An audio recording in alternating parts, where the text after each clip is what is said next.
Hi, and welcome to the Kitchen Diva.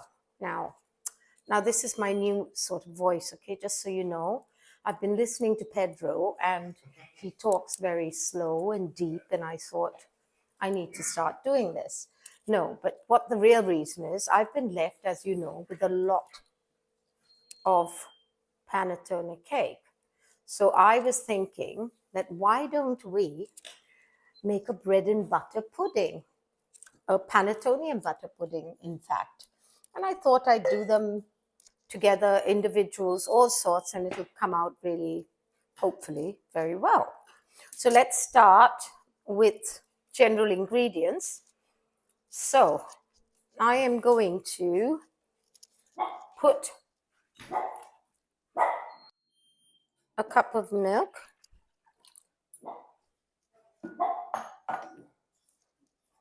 quarter of a cup of cream,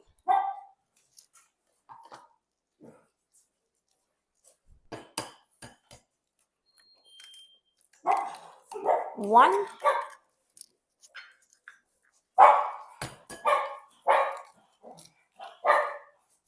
two, three, and four small eggs. You can use three if you're using large eggs, otherwise four small eggs. Now that's what I've got here. Now I'm going to add some sugar to this. Now it depends on how sweet you like it. I'm going to add 2.5 tablespoons of brown sugar. I call it blonde sugar because it's not quite brown and it's not quite white. So my blonde sugar, and I'm whipping it up. Now I'm not putting any vanilla essence or anything because the panettone is very flavorsome. And my weapon of mass destruction is at it.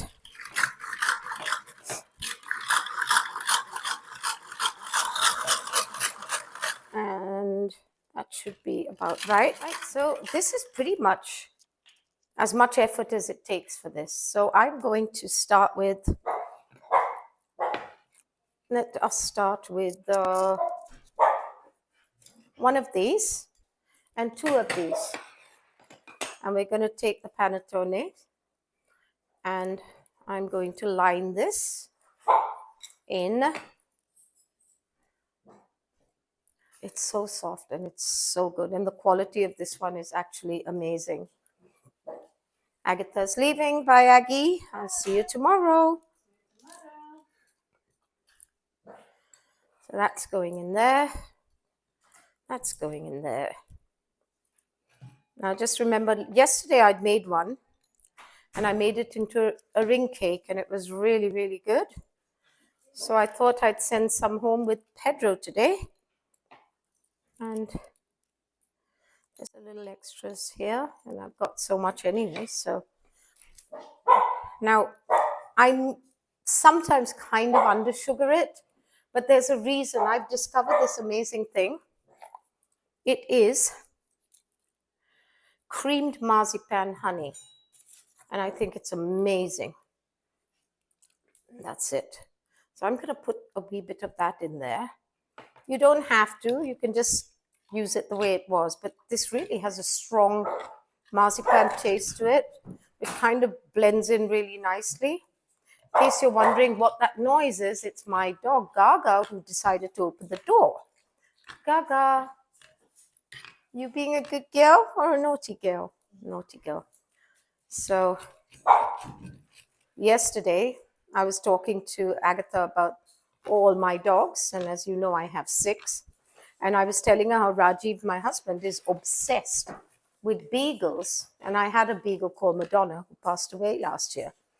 And I was saying, oh my God, he's so obsessed with this. And so she said, well, he's going to have a big birthday in May. Why don't we get him a pair of beagles? I said, do you know how much hard work a beagle is? Madonna was hard enough. And then I said, but we've got 6 dogs. And she goes, 6, 8, what's the big difference? I said, the vet bills. That's something to bear in mind always when you have animals. So here we go. Look, it's lovely and smooth and thick. And gunky as well. Nice. That is lovely. I'm going to use a ladle so I don't make a big mess. Axel, is something going wrong, Rosie? What's going wrong? You want to go for walkies? You'll have to wait. Right, so I'm going to use a ladle so I don't make a mess, as I said. And in that goes. You see it says easy as that. If you want it slightly sweeter, just towards the end, put a little bit of brown sugar on top and it kind of goes all nice and brown and crispy, which is lovely. There you go.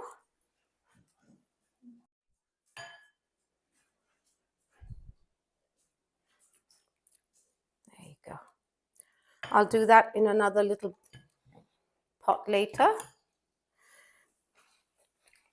Or you can always use that mixture later to make French toast. So, which can also be done. So we can do that later if you want. But I will run over the ingredients again. So now we're all set. I've preheated my oven to 180 degrees. Now, before I put that in, I'm just going to put a touch, well, a little bit of butter. I'm not putting tons. So what I'll do is, I've got this here, put some in there, and there, and there. That should do that one. And again, whoops. Again, I'm taking a wee bit there, and there, here, and there. And that's it. Now, as I said, you can always add more nuts and blah, blah to it. But honestly, with the panettone cake, you don't need anything. I'm going to pop this in the oven. And when it puffs up and it's all cooked through and all the rest of it, I shall take it out for you. Okay. Well, now here I am. The other one will probably take another 5 minutes, but I didn't want to keep you all waiting. So we have your panettone bread and butter pudding, and following this, I'm going to show you how to make a panettone. What should I do? French toast. How does that sound? Ooh la la. See you next time. This is your kitchen diva saying bye-bye. Au revoir.